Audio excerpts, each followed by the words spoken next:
Hai guys, hai semuanya, makhluk Sira Itahare, dimanapun kalian berada, Indonesia, Malaysia, Timur Leste, dan lain sebagainya, yang tidak bisa Mimin sebutkan satu persatu. Selamat datang di channel Media Film, channel yang akan menarasikan sebuah film dan disajikan dalam bentuk alur cerita. Bagaimana kabar kalian hari ini? Semoga selalu sehat ya. Di part sebelumnya, pertarungan di antara roh pelayan dan Deng Feng yang terjadi membuat Deng Feng harus kalah dan tak berdaya olehnya. Apakah Deng Feng akan mati? Sebelum ke videonya, langkah baiknya untuk mengklik tombol subscribe terlebih dahulu ya, agar channel ini semakin berkembang dan kalian dapat menerima notifikasi video terbaru dari channel ini. Terima kasih yang sudah subscribe, langsung saja ke alur filmnya.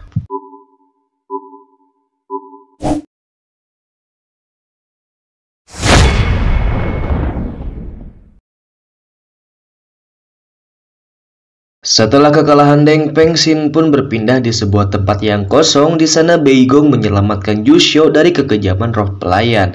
Disinilah semuanya akan terungkap. Ternyata misi ini sudah direncanakan oleh Jiagu untuk menyingkirkan ketiga bawahannya ini, karena Jiagu ingin menguasai organisasi sepenuhnya dengan tujuan untuk mencari lukisan Nadi Hantu agar dirinya semakin hebat. Tapi dua di antara mereka dapat selamat, hanya Tuweilah yang mati.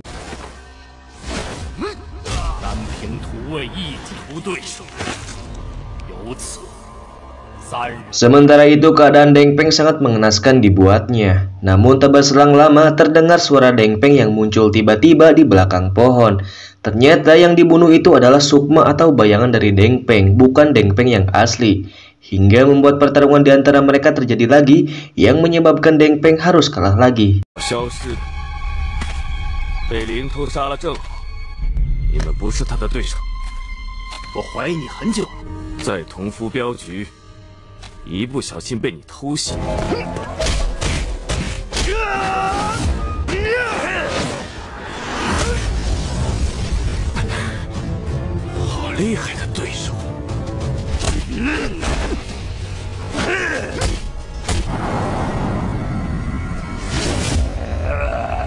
Di detik-detik kematiannya, mereka yang ada di situ pun berlari untuk menolongnya. Betapa beruntungnya dia saat Jiasuan berhasil membunuh roh pelayan itu dan kebenaran pun akan terungkap. Ternyata roh pelayan ini adalah ayah dari Jiasuan yang bernama Yan Qinpeng. Selama ini Jiasuan hanyalah nama lain dari nama aslinya, yaitu Yan Lingjia. Ayah dari Yan Lingjia ini adalah dokter terkenal pada masanya. Namun saat dia mendiagnosa bayi istri Tuan Jing yang lahir di luar nikah membuatnya tersinggung hingga menyebabkan para pelayan Tuan Jing yaitu Jia Zizi, Tongpu, dan Ding Hong membantai keluarga Qinpeng dengan sangat kejam. Sampai akhirnya permohonan roh pun terbentuk selama 17 tahun dan merasuki Xiurenju saat perjalanan menuju aula itu. Dengan lega sekarang dendamnya sudah terbalaskan kepada mereka hingga roh pelayan itu mati di tangan anaknya sendiri.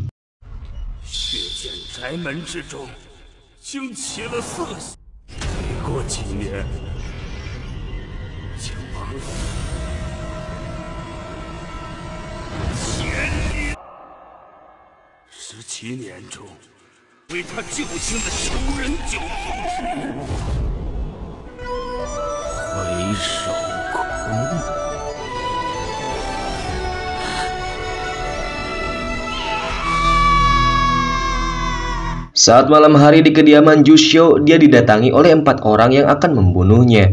Karena keberadaannya diketahui, dia pun berusaha melawan dan melarikan diri. Namun sayangnya, saat dia berhasil melarikan diri, dia terkena racun dari batu lengni yang membuatnya tidak berdaya.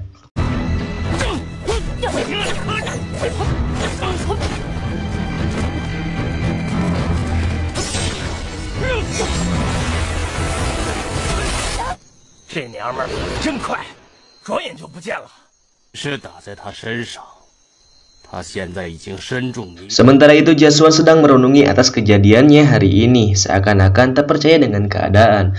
Lalu datanglah kakak beradik dengan tujuan untuk menghibur Jiasuan yang terpukul dengan perbuatannya sendiri. Mereka pun berusaha untuk mengajak Jiasuan bergabung dengan yang lain. Tapi semua itu tidak berhasil sampai akhirnya datanglah Deng Feng yang membuatnya tersenyum.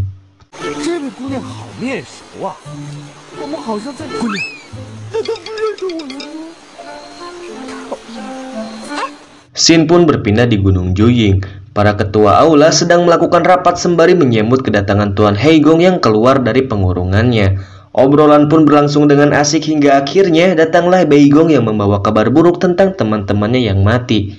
Yang tentu saja ini hanyalah akal-akalan Beigong dan Jiagu. Sontak saja, Heigong marah karena cucunya Miao Xiao ikut mati.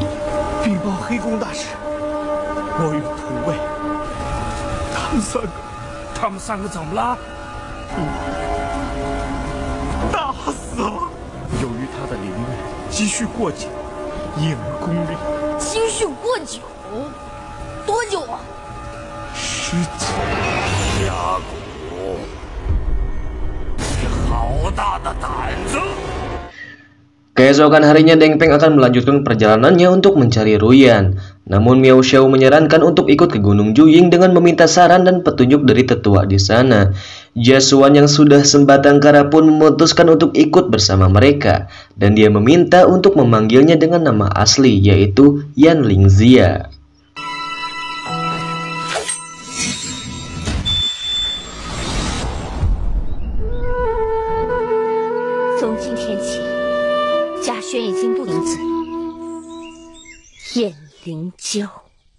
Xin pun berpindah ke dalam rumah Jiagu. Di sana Beigong siap menerima hukuman atas tindakannya yang menyelamatkan Juxiao dari kematian, serta tiba-tiba masuk ke Gunung Juying tanpa adanya persiapan. Namun itu bukanlah hal besar karena Jiagu sudah merencanakan semuanya agar tidak ada yang selamat dengan orang-orang suruhannya untuk membunuh Juxiao.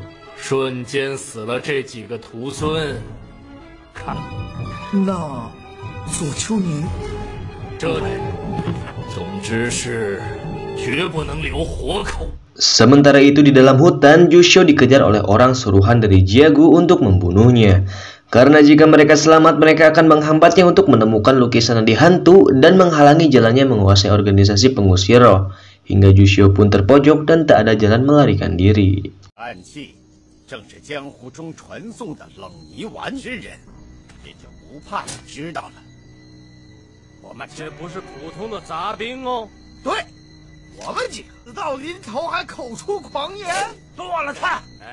Sesaat dia akan terbunuh, datanglah Miao Xiao dan rombongan lain yang menyelamatkannya.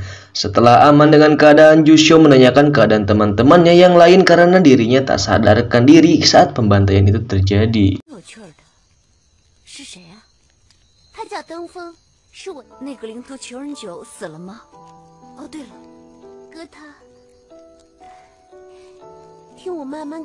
Xin pun berpindah di depan gerbang geng Wangxiang. Di sana Jiagu akan melakukan pertemuan rahasia dengan ketua dari geng ini karena ada kesepakatan yang harus dipenuhi. Merasa diabaikan dan diremehkan, Jiagu pun membunuh para penjaga di sana dan menerobos masuk untuk menemui sang ketua.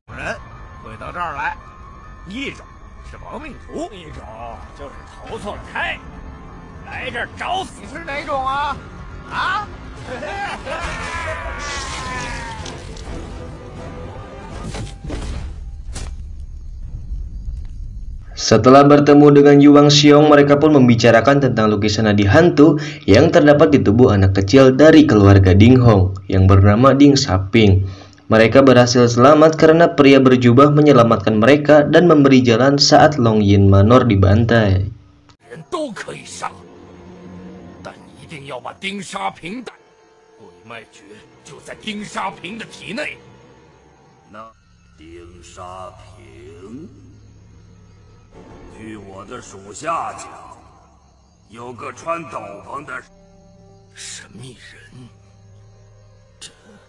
Sementara itu di Gunung Juying, para ketua di sana sedang membicarakan kekhawatirannya akan kedatangan lukisan nadi hantu yang telah lama hilang.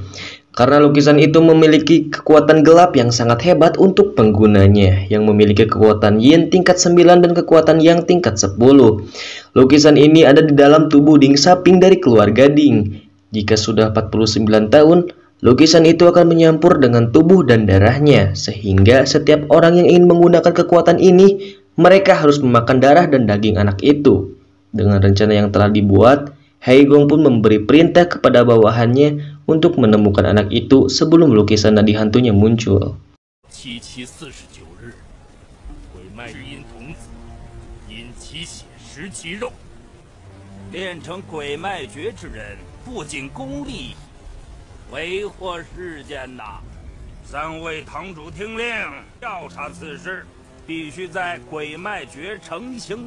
Keesokan harinya Ding Saping berhasil ditangkap oleh geng itu. Tapi sialnya saat melapor pada ketua, dia malah buang angin yang menggetarkan tempat itu hingga akhirnya dia pun menyuruh anak buahnya untuk membawa hidup-hidup.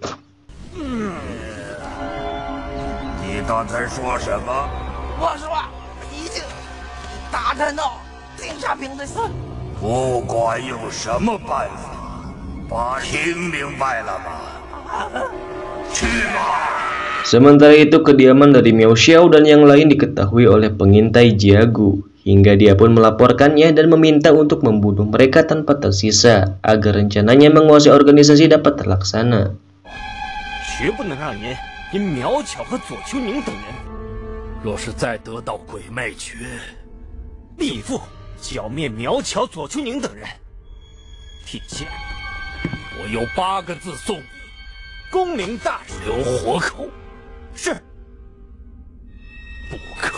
Xin pun kembali ke dalam hutan. Para rombongan Deng Feng melakukan perjalanannya kembali ke Gunung Juying untuk meminta petunjuk kepada Heigong tentang Ruyan. Di tengah perjalanannya mereka pun dihembuskan angin oleh Lang Lixiang atau wanita pecinta batang itu, yang membuat peta Deng Feng diambil dan hilang yang membuat mereka meninggalkan rombongan.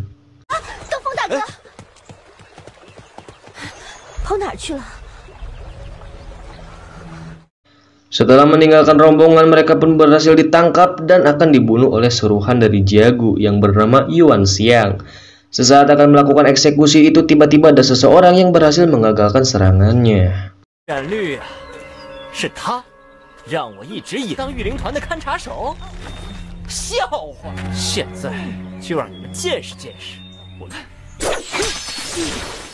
Ternyata dia adalah Lan Kuan yang memiliki tujuan sama untuk membunuh mereka. Karena jika mereka mati di tangan Lan Kuan, dia bisa dipandang tinggi dan berguna oleh Jiagu, yang pada akhirnya mereka pun bertarung.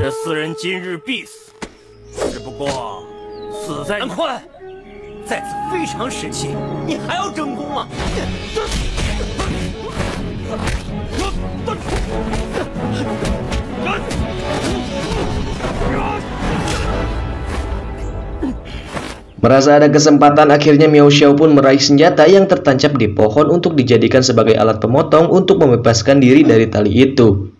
Hingga Yuan Xiang pun baru menyadari jika mereka telah kabur karena kedatangan dari teman Lan Kuan yang melemparkan batu lengi padanya.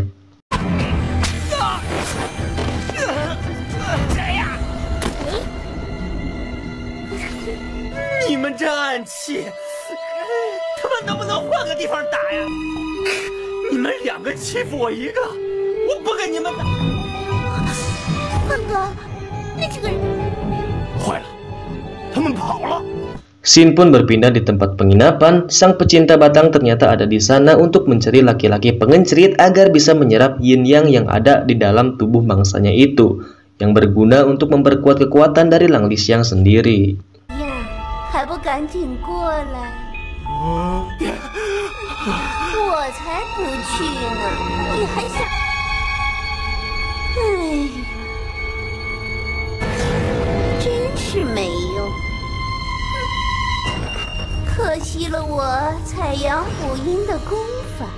Namun setelah melakukan ritual transfer barang, Lang Li pun merasa tak puas karena yin yang ada pada diri mangsanya sangat sedikit. Hingga akhirnya dia pun akan melancarkan aksinya ke mangsa yang kedua, yaitu Deng Feng, yang tak bisa bergerak karena angin di hutan tadi yang telah dimasukkan racun. Dengan perasaan takut enak, dia pun menjerit sekencang-kencangnya untuk meminta bantuan.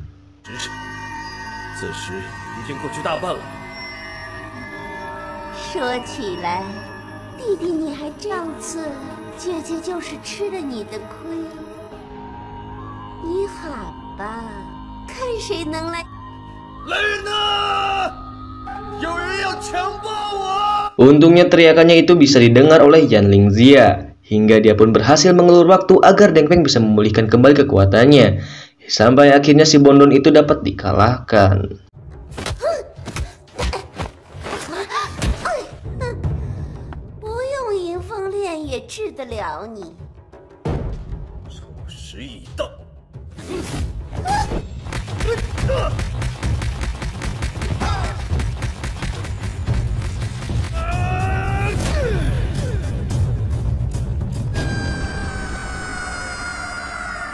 Shin pun berpindah ke depan geng Wanxiong. Di sana Pulong yang sudah hilang seni bela dirinya datang ke tempat itu untuk mengalahkan ketua dari geng itu. Namun kesalahan fatal sudah dibuatnya hingga membuat penjaga itu memukulinya. Hingga akhirnya datang Peng Xiao yang mengalahkan para penjaga.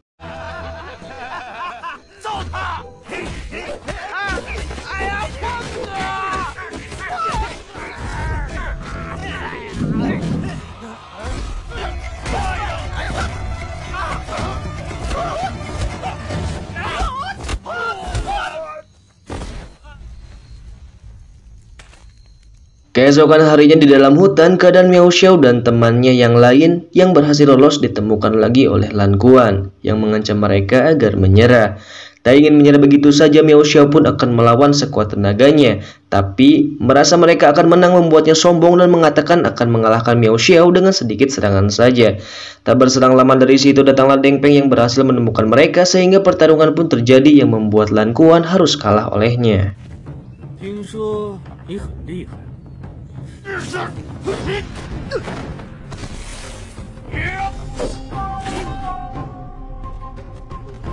到底是什么人？你猜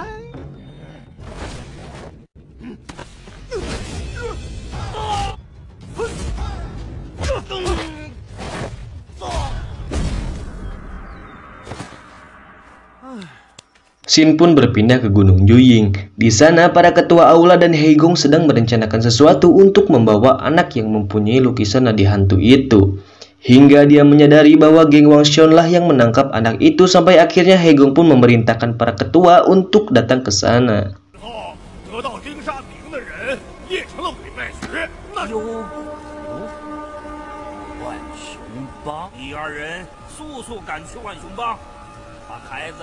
Sementara itu, Jiagu sudah terlebih dahulu sampai di sana dan melihat Ding Saping, anak yang mempunyai nadi hantu, yang membuatnya terkejut saat melihat lukisan kematiannya. Namun hanya Ding Saping lah yang berguna saat ini, sehingga kakak Ding Saping dibawa untuk dijadikan bahan pemuas batang oleh para penjaganya. Karena Ding Saping sudah di tangan, ketuanya pun meminta kepada Jiagu untuk mengajari tentang lukisan nadi hantu agar kekuatannya semakin bertambah. Namun, dia harus menunggu sampai waktunya tiba.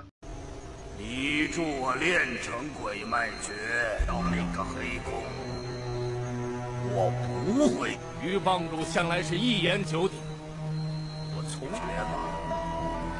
送客。